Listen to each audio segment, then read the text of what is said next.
आज बुधवार 7 ऑगस्ट जायकवाडी धरणाचे सायंकाळी 6 वाजेचे अपडेट आलेले आहे। जायकवाडी धरणात येणाऱ्या आवकमध्ये सायंकाळी पुन्हा बदल झाला आहे। सध्या किती क्युसेकने आवक येत आहे तसेच जायकवाडी धरण किती भरलं आहे हे आपण या व्हिडिओच्या माध्यमातून पाहूयात।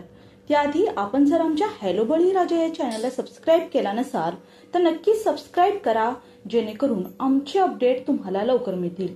आज सायंकाळी 6 वाजता आलेल्या अपडेटनुसार जायकवाडी धरणात 19,609 क्युसेकने पाणी जमा होत आहे। आज सकाळी 6 वाजेच्या तुलनेत आवकमध्ये घट झाली आहे। आज सकाळी 6 वाजेच्या अपडेटनुसार 37,895 क्युसेकने पाणी जमा होत होते। जायकवाडी धरणाची पूर्ण क्षमता 102.72 टीएमसी इतकी आहे। जायकवाडी धरणात आजचा एकूण पाणीसाठा हा 45.1 टीएमसी इतका झाला आहे। तर यातील उपयुक्त म्हणजे जिवंत पाणीसाठा हा 18.95 टीएमसी इतका झाला आहे।